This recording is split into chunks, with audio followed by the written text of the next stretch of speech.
I never thought the most beautiful day of my daughter's life would become the most humiliating day of mine. The luxurious estate hall in the Berkshires was far too grand for a man like me. The New England afternoon sky was a gloomy gray, mirroring the knot of anxiety I'd carried in my gut since dawn. 300 guests were present, most of them flown in from New York City. People in expensive suits, wearing watches that probably cost more than my little house. Soft jazz music played, mingling with the scent of lilies and white roses arranged in every corner. The decor was classic, but with a modern, upscale flair. Exactly what Brendan's family wanted. I arrived alone, wearing the old, dark suit that belonged to my late brother-in-law. I'd had it retailored 3 times, but the shoulders still felt too big. My black shoes shined brilliantly because I'd buffed them all night, but the soles were thin. It felt like I was wearing borrowed clothes to enter a world that wasn't mine. But for Jenna, I would do anything. For the smile of my only child, I would stand anywhere, even in the middle of people who looked at me like I was misplaced furniture. Jenna looked breathtaking. The simple white lace dress she wore was a precious hand-me-down from her mother, my late wife. It was Jenna's choice. Brendan had offered to hire a famous designer from Los Angeles, but Jenna, stubborn like her mother, refused. She said she wanted her mother to be present through the fabric that hugged her body today.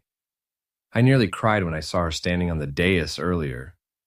Her face was radiant, her eyes sparkling. But one thing had bothered me since the morning: Brendan, her fiancé. He stood next to her with a wide grin, impeccably dressed in a tailored charcoal gray suit. Yet his eyes never quite looked at Jenna with true warmth. His smile felt like a carefully crafted mask. I'd sensed it since I first met him 7 months ago. Jenna and I had been on our own for the last 17 years, ever since my wife passed away when Jenna was 10. Our house was small, nestled behind the auto repair shop I inherited from my father in a working-class neighborhood in Boston. Our rooms were side by side, separated by a thin wooden wall. Every night we ate dinner together, sharing stories about our day. Jenna always said, "Dad, don't ever feel alone. I'll always come home." But seeing her smile on that dais today, I knew my little girl was leaving. She was being taken by a man I didn't truly know. Our first meeting with Brendan was still vivid in my memory. He came to the house with expensive gifts, spoke politely, but never made eye contact when we shook hands. Every word he spoke sounded sweet but too slick, as if he was selling an idea, not asking for my blessing to marry my daughter. He kept talking about his work, about managing multi-million-dollar assets, about the strategic decisions he had to make daily. I just smiled and asked a simple question. "So, when was the last time you changed a tire, son?" He laughed condescendingly. "Oh, that was a long time ago, Mr. Miller." A long time ago. As if working with your hands was something to be ashamed of. When the dinner reception began, I was seated at a table quite far from the bridal party's dais. The table was full of guests who seemed to also be outside the immediate family circle. I was the only person from my side of the family sitting there. Jenna was busy being guided by the photographer, smiling, waving, and posing with important guests. I felt like an uninvited visitor at my own daughter's party. I glanced toward her a few times, hoping she'd see me and smile. But she was too busy. Then, a coordinator called out, "Mr. Miller, please come forward for a moment. We're doing the immediate family photos." I stood up, straightened my old suit jacket, and walked slowly toward the dais. A few guests gave me a quick look before returning to their conversations. I was almost next to the soft, gold velvet chair prepared behind Jenna and Brendan. I intended to sit down carefully as my knees weren't what they used to be, but suddenly the chair was yanked away, fast, without warning. The screech of the chair legs on the stone floor of the hall echoed loudly. My body lost its balance. I fell, hitting the cold, hard floor. My hip felt like it was struck by a hammer. Several glasses of wine on the nearby table rattled and shattered. The sound of broken glass pierced the quiet hum of the room. I didn't get up immediately. Not because I couldn't, but because I wasn't feeling physical pain. What I felt was emptiness, a sudden, wide-open void in my chest. The guests were silent. A few stopped chewing. Others pretended not to notice, busy with their phones or whispering to the person next to them. No one moved to help me. Then I heard his voice, Brendan's voice. He walked closer, crouched beside me, and said softly, but loud enough for those nearby to hear, "Mr. Miller, the ground is more comfortable, don't you think? More down to earth." A thin smile played on his lips, a smile that didn't reach his eyes at all. A few guests near us chuckled quietly. One of Brendan's cousins even laughed and whispered to his friend, "Oh man, this father-in-law is something else." I slowly got up, brushing the dust from my knees and the sleeve of my crumpled jacket. My breath was caught in my throat, but I forced a smile. "My apologies, the draft must have been a bit strong," I said, trying to make a joke. No one laughed. No one responded. They just went back to their conversations, as if what had just happened was a small, negligible accident. Jenna hadn't seen it. She was in the back garden with the photographer, taking photos against the scenic hillside. By the time she came back inside the hall, the chair was back in place. I was standing and everything looked normal. Jenna smiled at me from a distance. I smiled back. Even though my chest was still tight, I wouldn't tell her. Not on a day like this. But my look at Brendan changed. I stared at him longer than usual, and he noticed. He just smiled again and handed me a glass of water, as if nothing had happened. I walked back to my table, slowly, starting to feel a dull ache in my hip. But I stayed quiet. I just stared at the cold stone floor of the hall, the spot where my body had been flung, the place where I felt, for the first time, how insignificant I was in the eyes of others, in the eyes of the man who had just married my daughter. Just as I was about to take a deep breath and try to forget it all, a loud voice suddenly boomed from the hall's main entrance. "Miller! Oh my God, is that really Garth Miller?" All heads turned instantly. The jazz music seemed to pause. Though it was still faintly playing, I froze. My heart pounded hard. Because the man standing in the doorway, drenched in the rain with a worn-out suit and a face full of wrinkles, was someone who shouldn't have been there. A man who should have forgotten my name years ago. And from his tear-filled eyes, I knew everything was about to change. His voice echoed throughout the room. The hall, which had been buzzing with conversation and laughter, fell suddenly silent. Only the music slowly fading could be heard. I stood rigid, not daring to turn fully. But I knew that voice, a voice I'd never forgotten, even after 20 years. Colonel Hayes, the man who should have forgotten my name, who should have moved on with his life without needing to remember a low-ranking corporal like me. But he was here, standing in the entrance, his suit wet from the rain, his breath ragged, his eyes staring at me with a mix of disbelief and emotion. He stepped in slowly. Every step sounded heavy on the hall floor. Guests started whispering to each other. "Who is that? He looks familiar. Isn't that Colonel Hayes? Odd, he's late." I heard everything, but my body couldn't move. It was as if an invisible thread was tying me to the spot. He stopped right in front of me, mere inches away. His eyes searched my aging face. Then he whispered, his voice trembling, "Corporal Miller, Charlie Team, Afghanistan, 2005. I could only nod slowly. My throat was tight. Memories of the past suddenly surged like a flood. The burning desert sand, the relentless sound of gunfire, the screams, the blood, and Hayes's pale face lying behind the wreckage of a blown-up vehicle. Without warning, Colonel Hayes hugged me, tight, like a man who had found something long lost. His body trembled. I felt the wetness of his suit. Whether it was rain or tears, I didn't know. "Oh, God," he whispered in my ear. "I never even got a chance to say thank you." The whole hall seemed to stop breathing. No one moved. The photographer lowered his camera. Some guests stood up, trying to get a clearer view. Jenna, who had been near the dais, was now walking toward us. Her face was confused. Dad, what's going on?" she asked softly. But no one answered. Brendan stood frozen beside the floral centerpieces. His face was pale, his eyes darting between his father and me, as if he couldn't believe what he was seeing, his mouth open slightly, but no words came out. Colonel Hayes finally released the hug. He wiped his eyes with the back of his hand and turned to face all the guests. He raised a hand asking for attention.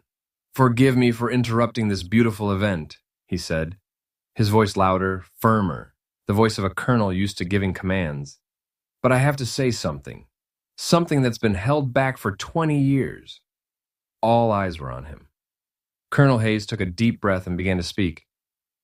"In 2005, I was deployed to Afghanistan, a peacekeeping mission. We were in a very dangerous area. Every day we faced attacks. Every night we didn't know if we would wake up the next morning." His voice started to crack, but he continued. "One day our convoy was ambushed. A bomb exploded in front of the vehicle I was riding in. Shrapnel rained down on us. I was shot in the shoulder. Blood was pouring out. I fell behind the wreckage, unable to move. My comrades retreated, seeking cover, but I was too weak to follow." He paused, looking at me with teary eyes. "I thought I was going to die. I had given up. But suddenly, someone ran through the hail of bullets. 400 yards across the battlefield. He carried me on his shoulder, even though he himself was wounded. He didn't leave me, even though his own life was at risk." My chest felt tight. The memory was too heavy to recall, but Colonel Hayes kept speaking. "That person is Garth Miller, the father of the bride today." He pointed toward me with a trembling hand. "He saved my life, and because of him, I was able to come home. Because of him, I was able to hug my wife again. Because of him, Brendan was born 3 months after I returned." All the guests were silent. Some women covered their mouths, moved to tears. Some men looked down as if feeling guilty. Jenna looked at me with wide eyes. Tears began to well up. "Dad," she whispered, "why did you never tell me?" I couldn't answer. My throat was constricted. I could only shake my head slowly. Colonel Hayes stepped toward Brendan, his son. The man who had just pulled my chair, who had made me fall, and who had laughed at me. Hayes looked at Brendan with an expression that was hard to decipher, a mixture of disappointment, anger, and sadness. "My son," he said softly, but loud enough for everyone to hear. "You just humiliated the man who saved your father's life. The man who made it possible for you to be born." Brendan's face looked like it had been slapped multiple times. Its color changed from white to red, then pale again. His lips trembled. He tried to speak. "Dad, this isn't the time for—" But Hayes cut him off. "Not the time?" Hayes' voice rose. "When is the time, if not now, when you have hurt the man you should respect?" He turned back to face all the guests. "You all saw it earlier. You saw how Mr. Miller was treated. You stayed silent, you smiled, you thought it was funny." No one dared to answer. Some guests who had laughed earlier looked down in shame, as if wanting to disappear from view. Hayes took a deep breath, trying to calm himself. Then he looked at me again. "Mr. Miller, I didn't know you were Jenna's father. I didn't know you would be at this event. If I had known, I would have come earlier. I would have made sure you were treated with the respect you deserve." I just managed a weak smile. "It's all right, sir. It was a long time ago. I've forgotten." "But I haven't forgotten," he said firmly. "I will never forget." He turned back to the guests, spreading his arms. "All of you who are here today, listen carefully. This is not just an ordinary wedding. This is a meeting of two families. One family has a simple man who once risked his life for another. And the other family," he looked sharply at Brendan, "seems to have forgotten the meaning of sacrifice." The atmosphere became intensely heavy. Some guests started whispering again. "So it's true. Brendan's father was saved by the bride's father. No wonder Colonel Hayes is so angry. Poor Mr. Miller." Jenna suddenly walked quickly toward me. She hugged me tightly, her face buried in my chest, her body trembled. "Dad," her voice was muffled, "why didn't you ever tell me? We've lived together all this time, but I didn't know anything about your past." I stroked her hair gently. "Because the past is over, honey. What matters is today, your happy day." "But this isn't happy, Dad," she whispered, her tears soaking my suit. "This is not happy at all." I looked at Brendan, who was still standing rigidly in his spot. His face looked like a man who had just lost everything in an instant. His eyes were empty, his hands clenching and unclenching repeatedly. Then, suddenly, without a word, he turned and walked out of the hall. His steps were quick, almost running. Some guests called out, "Brendan, where are you going?" But he didn't look back. Jenna released the hug, looking at me with tear-filled eyes. "Dad, I have to talk to him," she said. But before she could take a step, I held her hand. "Wait, honey," I said softly. "Let him cool down first. Let him think everything through." Jenna hesitated, but finally nodded. She hugged me again, this time tighter, and I felt the burden of the last 20 years slowly lift from my shoulders. Not because I wanted praise, not because I wanted respect, but because finally, after so long, someone saw me not just as a meaningless old mechanic. Someone saw me as a man who had once done something meaningful. Colonel Hayes approached us again. This time, he was calmer. He looked at me with a faint smile. "Mr. Miller, we need to talk after this. There's so much I want to ask, so much I want to tell you." I nodded. "Me too, sir." But that night, in the heavy silence of the estate hall, I knew one thing. This was only the beginning. And what would happen after this, whether it would be better or worse, I didn't know. 3 weeks before the wedding, I started realizing something was wrong. It wasn't just an overprotective father's intuition, but something my eyes couldn't ignore anymore. Brendan's gaze never truly changed, even when he embraced Jenna. His eyes were cold, controlled, like someone playing a role on a stage. From then on, I began to observe in silence. The change in Jenna started slowly but surely. She used to have a free, booming laugh that filled the whole house whenever something was funny. Lately, she often glanced at Brendan before she laughed, as if seeking permission, as if checking if it was allowed. It made me uneasy. One evening, while we were eating together, I asked her lightly, "Why don't you laugh as much as you used to?" Jenna just offered a small smile, stirring her rice. "It's nothing, Dad. Maybe I'm just tired." But I knew that wasn't the real answer. Her eyes avoided mine. Her hand trembled slightly as she held her fork. I didn't push it, but the anxiety in my chest grew bigger. A few days later, Jenna's grandma Betty came over. She wanted to give her traditional blessing, as our family had done for generations. But when the small ceremony began, Brendan interrupted with a tone that was polite yet sharp. "Excuse me, Mrs. Miller. This might be less relevant to our modern life. We prefer to keep things practical." Grandma Betty fell silent. Her face looked hurt, but she just nodded and gave a strained smile. Jenna didn't defend her grandmother. She just sat quietly, staring at the floor. That night, after everyone had left, I sat on the porch drinking tea. Jenna came out and sat beside me. We were quiet for a long time. Then she whispered, "Dad, I know you're worried." I looked at her. "Of course I am. You're my only child." "But Mr. Hayes is kind, Dad. He's just firm." "Firm and cruel are different, Jenna." She didn't reply, just looked up at the dark night sky. And I knew that she herself was starting to have doubts. One day, Jenna showed me their proposal video. It was filmed on the rooftop of a chic restaurant overlooking the Hudson River. The view was stunning, with a drone camera recording from every angle. The background music was romantic. Brendan knelt, presenting the ring with a wide smile. Everything looked perfect. But I saw something else. In the middle of the video, there was a brief moment when a waiter mistakenly brought the wrong order. Brendan gave the waiter a sharp look. His expression changed instantly. His eyes narrowed, his jaw tightened.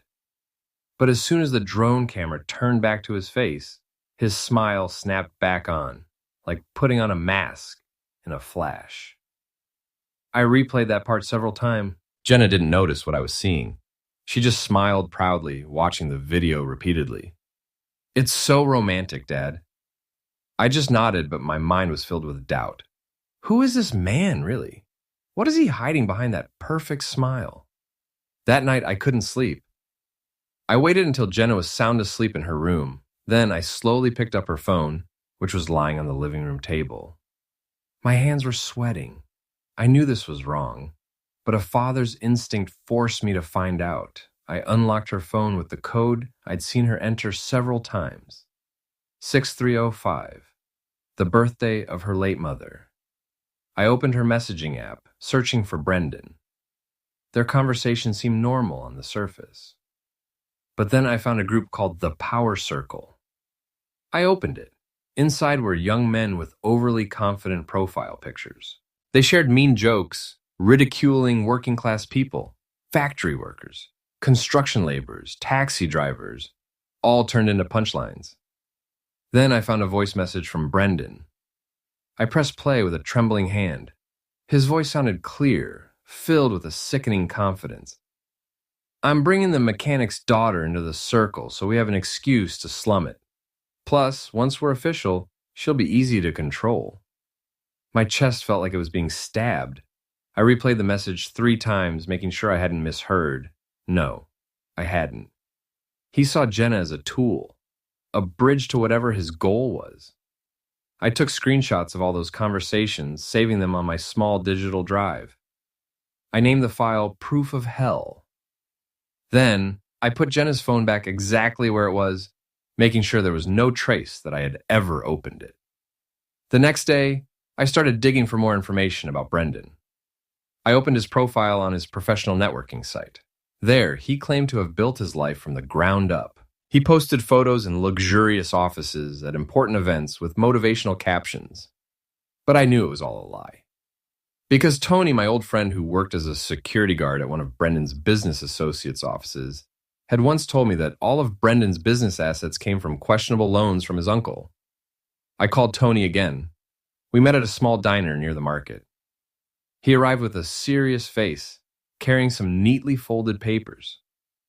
Garth, I don't want to get involved in other people's family matters, but because this is about your daughter, I'll tell you. He handed me the papers. They contained draft project documents listing Jenna's name as a design consultant. But Jenna never knew about this project. Her name was used without her permission. Tony whispered, I heard from an inside source that Brendan is juggling the books to make the figures look good on paper. He needs clean names, and your daughter, unfortunately, is one of the shields. I crumpled the papers. Anger filled my chest, but I held it in. Thanks, Tony. I won't forget this. Be careful, Garth. A guy like him has a lot of connections. Don't let yourself get hit. I only nodded, but deep down, I had made a decision. I had to protect Jenna, no matter what.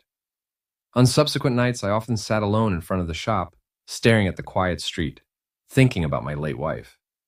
If she were still alive, what would she do? Would she also feel guilty like me? Feeling like a failure as a parent for not being able to protect our child from a bad person? I started writing a letter to Jenna. A long letter containing all my worries, all the evidence I'd found. But every time I was nearly done, I tore the paper up. I was scared. Scared that Jenna wouldn't believe me. Scared that she would be angry at me for interfering. Scared that I would lose her forever. But one night, when it was raining heavily, I heard the sound of a motorcycle stop in the driveway. I opened the door, and there stood Brendan, drenched. His face was cold. In his hand was a red folder. Mr. Miller, he said without preamble, this is just a formality, but it's best to sign it tonight so everything goes smoothly later. I looked at the folder with suspicion. What is this?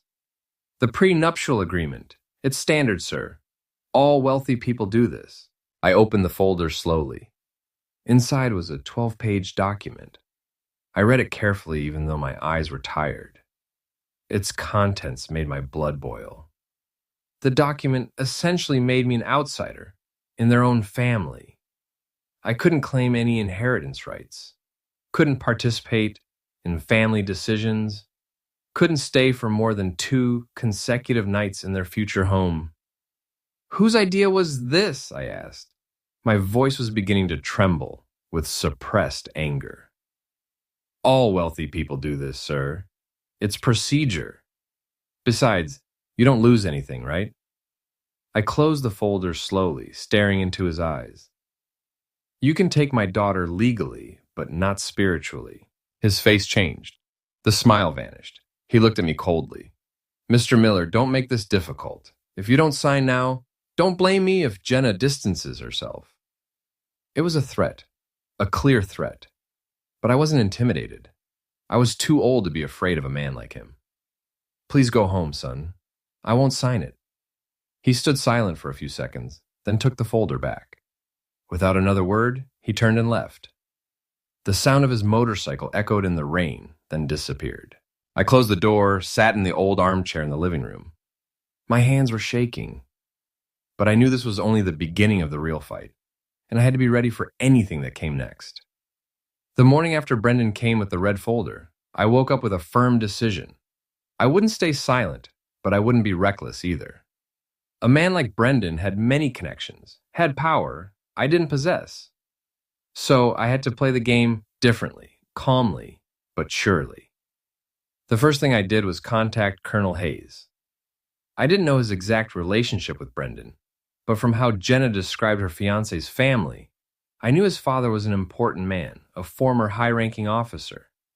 I searched for his phone number through Tony, who had wide connections. After a few days, I finally got his number. I made the call with a sweaty hand. The dial tone rang 3 times before it was answered.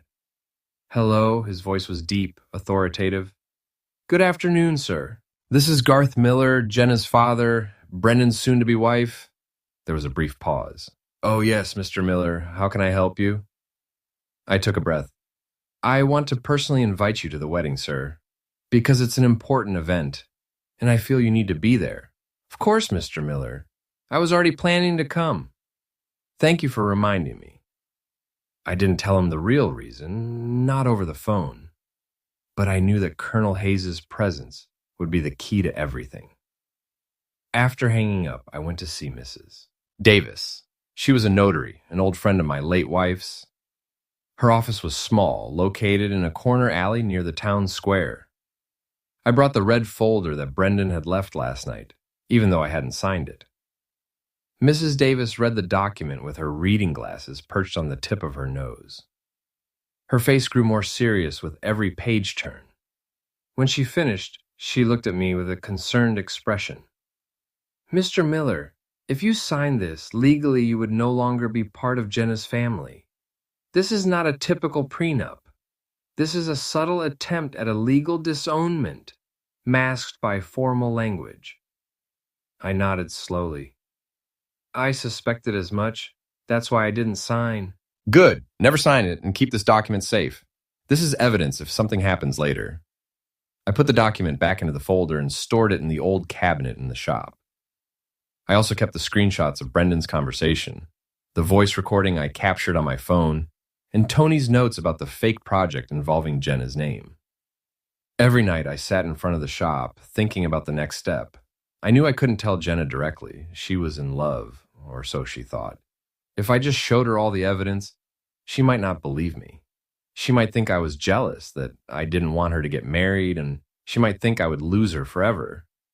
I had to wait for the right moment, the moment when the truth would speak for itself. A few days later, Jenna came to me with a confused look. We were having breakfast together, something rare lately, as she was busy with wedding preparations. She stirred her tea slowly, not touching the toast I had prepared. Dad, she said softly, Brendan says you object to our marriage. I stopped chewing. Who said that? He says you wouldn't sign an important document. Says it's making everything complicated. I put down my teacup. Jenna, what I'm worried about isn't the marriage, it's your future. Jenna looked at me. What do you mean, Dad? I wanted to tell her everything. I wanted to open up all the evidence I had saved. But seeing her eyes full of hope, I couldn't bring myself to do it. I just want you to be happy, honey. Truly happy, not just happy on paper. She was quiet for a long time, then nodded slowly. I am happy, Dad. But her voice was unconvincing, and I knew that in her heart, she was starting to doubt her own choice. The night before the wedding, I couldn't sleep at all. I sat on the porch with a thermos of hot tea, staring at the quiet street. A bright full moon lit up our small yard. I remembered nights like this when my wife was still alive. We often sat here talking about Jenna's future. My wife always said, Jenna will be a strong woman, but we still have to protect her because the world is harsh. I took out the old notebook I always carried. On the last page, I wrote one sentence with a trembling hand. Tomorrow, I will let everything unfold. Let the heavens speak. I didn't know exactly what would happen, but I had a feeling. Something big would reveal itself. And my gut feeling turned out to be right. On the morning of the wedding, I woke up earlier than usual. Jenna had been preparing in her room since before dawn, helped by a few close friends. The sound of their laughter could be heard from outside, but somehow it sounded hollow to me. I prepared a simple breakfast, although I knew no one would eat it. Everyone was too busy. Around 9 a.m., Jenna came out of her room. She was wearing her mother's white lace dress. Her hair was neatly styled, her makeup was natural, she looked truly beautiful, but her eyes looked tired, like someone who hadn't slept enough. Dad, I need to use the laptop for a minute, she said, taking her work laptop from the table. Need to send the final design to a client. I nodded. She sat down in the living room, opened the laptop, and started typing. I stood in the kitchen, making her a cup of warm tea, but suddenly I heard Jenna's sharp gasp. I turned and saw her face was pale.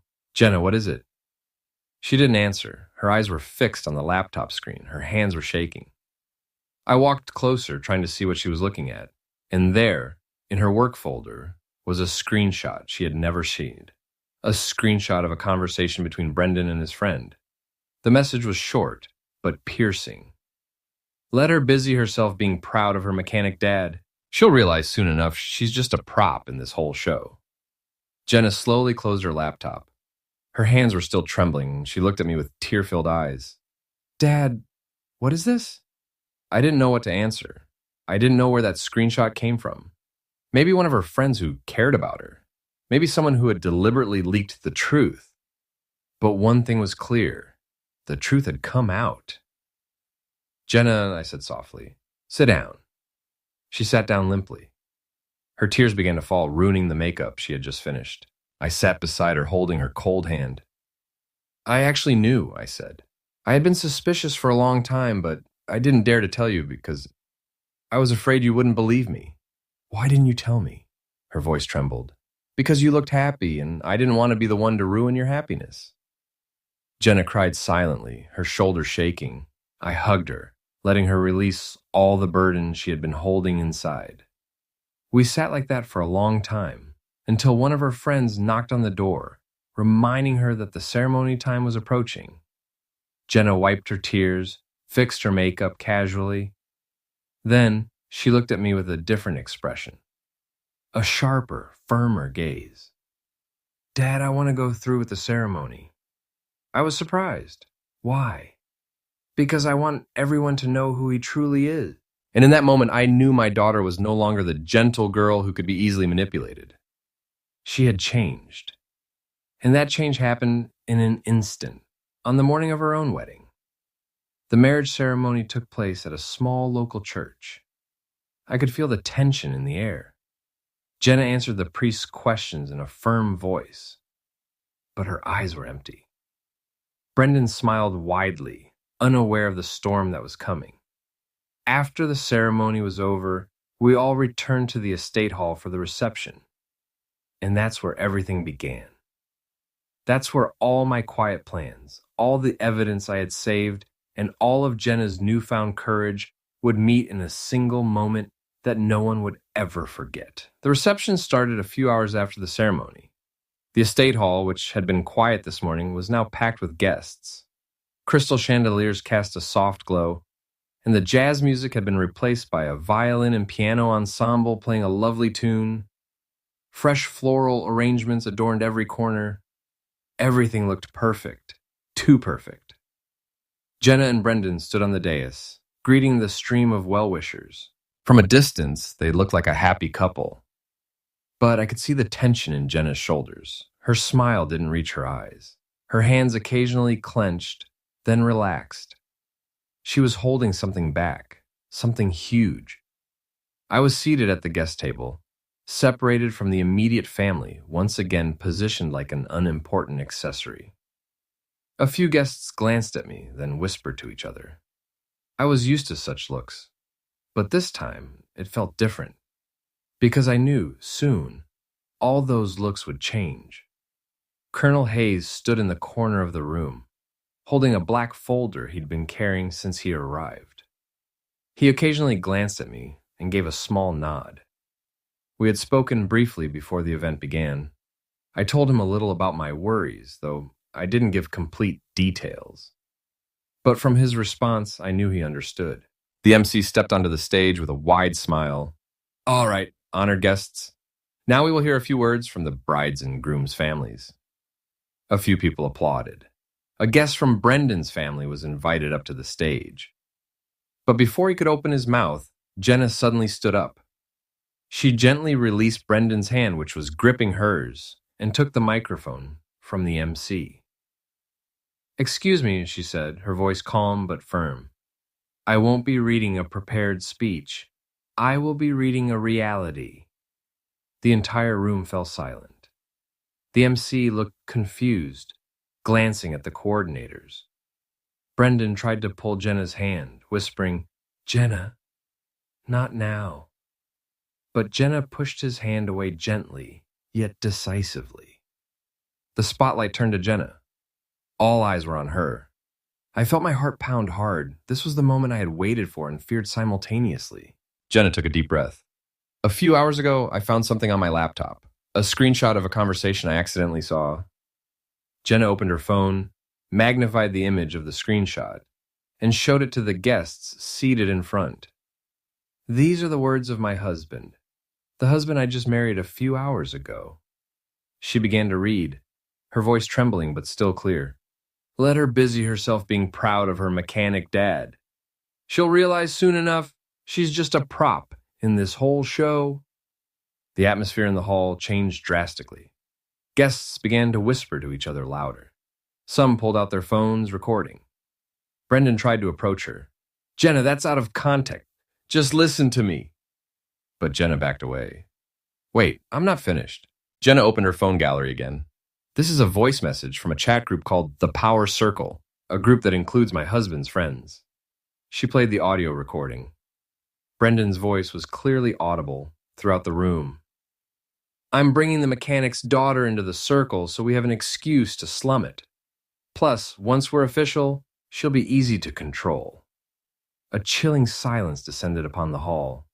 Some guests covered their mouths in shock. Others started whispering loudly. Was that really his voice? Good heavens, poor girl. No wonder her father was treated that way earlier. Brendan tried to defend himself. He grabbed a spare microphone from a coordinator. He shouted, That's all a misunderstanding. It was just a joke. You all know I'm not like that, but no one believed him. His own voice in the recording was too clear, too firm, too full of conviction to be called a joke. Jenna wasn't done. She pulled the documents from behind her dress. And these are the papers my husband brought to my house late at night, forcing my father to sign them. She held up the red folder. The contents are an agreement that essentially severs my father's relationship with me. Legally, my father would have no rights in my life after marriage. She read several points from the document. Each sentence she read made the guests more uneasy. Some people began to stand, preparing to leave. Brendan's business associates started whispering among themselves. Their faces looked uncomfortable. Then, Colonel Hayes stepped forward. He walked onto the stage slowly, but with full authority. All eyes shifted to him. He opened the black folder he carried and faced all the guests. Allow me to add something, he said with a heavy voice. I am Brendan's father, and I want you all to know who Jenna's father really is.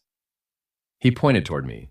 Garth Miller, the father of the bride, is the man who saved my life 20 years ago. He carried me across a battlefield for over 400 yards. He didn't abandon me, even when his own life was at risk. Because of him, I came home. Because of him, I got married. Because of him, Brendan was born into this world. Colonel Hayes' voice began to tremble. And what did my son do? He humiliated the man he should respect. He pulled the chair out from under Mr. Miller when he tried to sit. He laughed at the man who gave his own father a second life. The guests started murmuring louder. Some looked at me with a different expression. Not one of contempt, but one of respect, mixed with pity. Colonel Hayes continued, "Those of you here today might see Mr. Miller as an ordinary man, an old mechanic in a worn-out suit. But to me, he is a hero. And my son has just trampled on the honor of a hero in front of you all." Brendan slumped down on the edge of the dais. His face was pale as death. His hands trembled, not knowing what to do. Several of his close friends who had been sitting at the front table started standing up and leaving without a word. His business partners exchanged glances and shook their heads slowly. Jenna stepped down from the stage, walking toward Brendan, who was still sitting there. She slipped the wedding ring from her finger and gently placed it in the palm of Brendan's hand. "We can get married with a piece of paper, but I can leave because of principle." Brendan stared at the ring, saying nothing. His lips trembled, his eyes began to water, but not a word of apology came out. Jenna turned, bowed respectfully to all the guests, who were still seated. Then she walked toward me. I stood up, opening my arms. She hugged me tightly, her face buried in my chest. Her body shook, suppressing her sobs. "I'm sorry, Dad. Forgive me," she whispered. "There's nothing to forgive, honey. You did the right thing." A few sympathetic guests began to applaud softly, then louder. The applause was not for Brendan, not for the ruined wedding, but for Jenna's courage to choose principle above all else. We walked out of the hall slowly. Jenna was still wearing her mother's white lace dress, but her steps were now more steady. I glanced back briefly. Brendan was still sitting alone on the empty dais, abandoned by his friends, abandoned by his business associates, and most painfully abandoned by his wife on their wedding day. Colonel Hayes caught up with us outside the hall. He hugged Jenna briefly, then looked at me. "Mr. Miller, please forgive my son. I failed to raise him."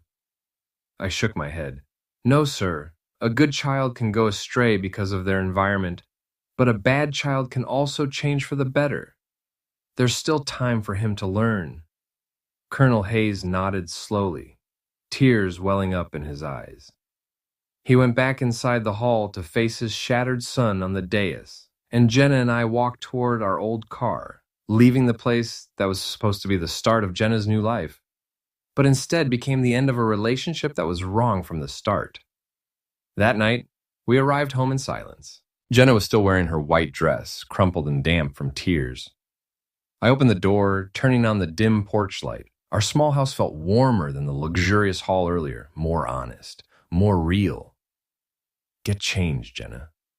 "You'll catch a cold," I said softly.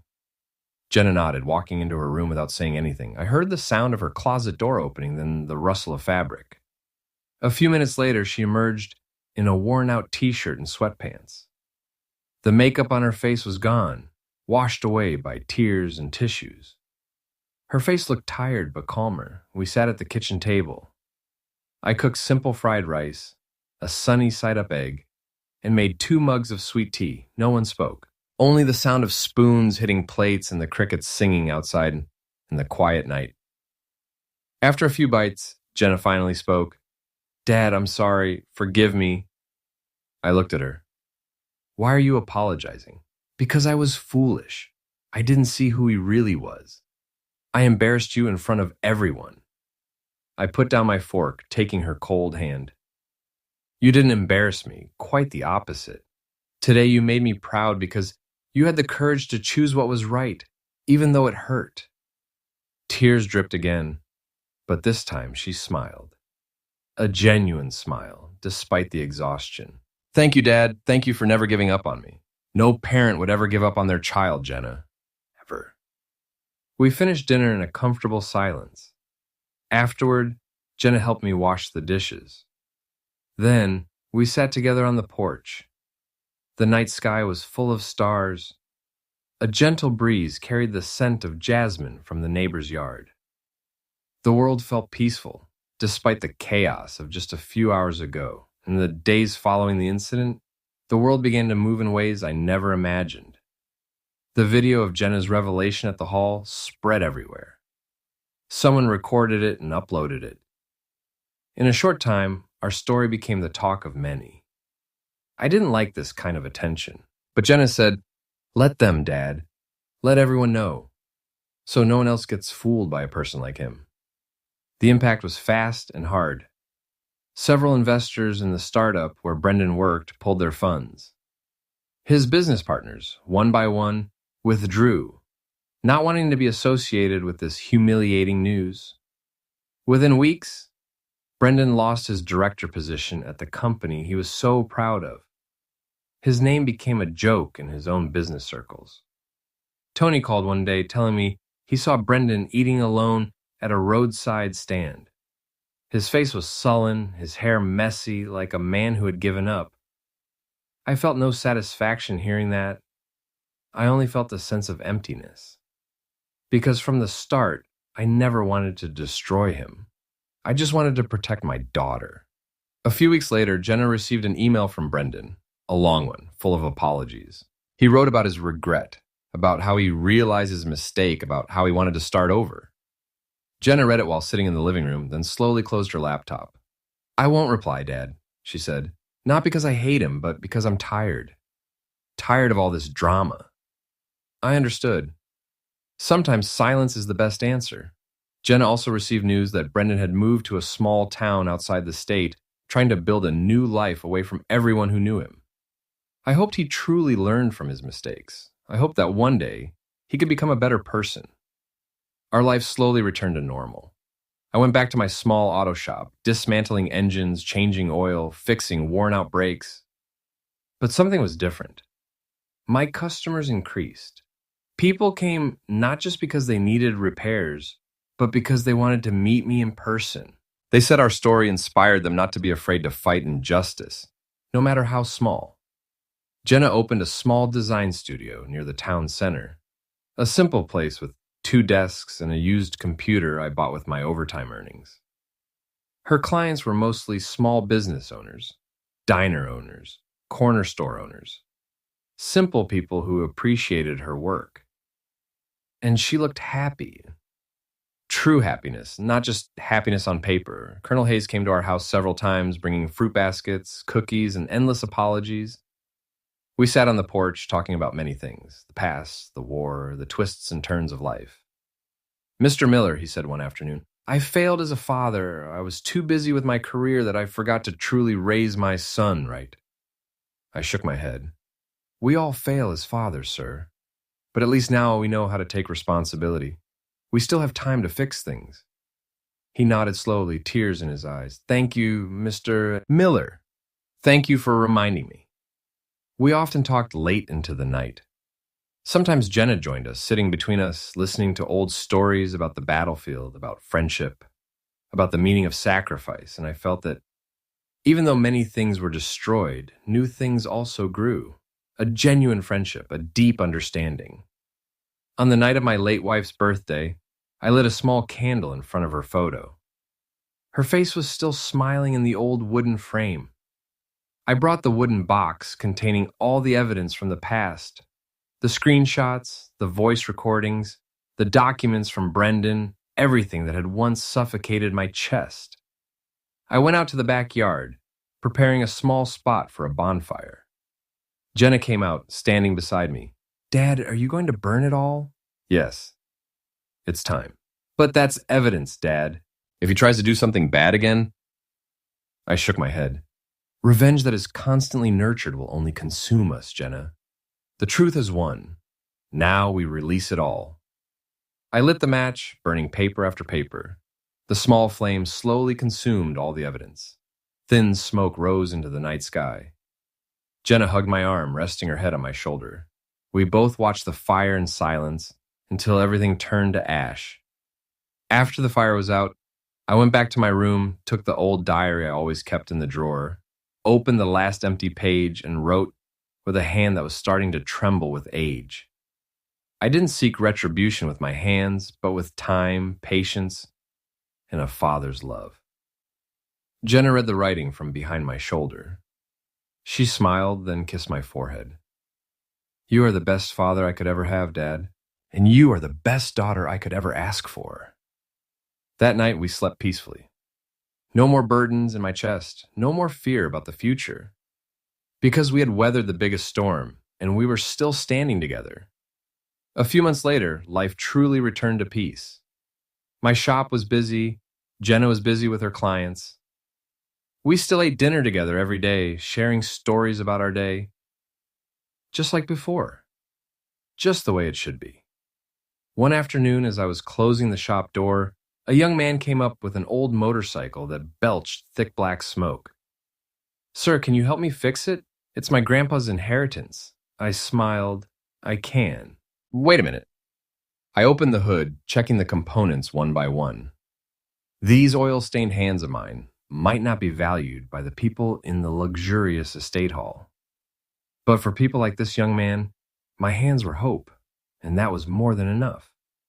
As the sun began to set, I sat in front of the shop, lighting a cigarette, enjoying the cool evening breeze. Jenna came out of the house, bringing me a mug of warm tea. She sat beside me, looking at the sky that was starting to change color. Dad, are you happy? I looked at her, smiling. Very much. Are you, Jenna? Me too. We sat in silence, enjoying the beautiful sunset. No more words were needed, because we understood each other. We had been through everything together, and we would continue to be together no matter what. I closed my eyes for a moment, feeling the breeze on my face, remembering all that had happened, the pain, the betrayal, the anger, and finally the peace. All of it taught me one important thing.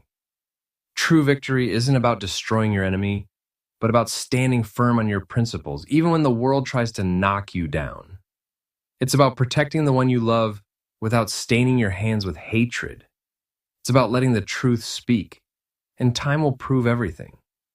And that night, as I closed the shop door for the last time that day, I knew I had won.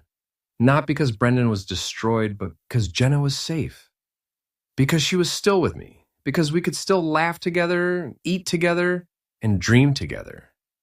That was the real victory, and no one could ever take it away from us.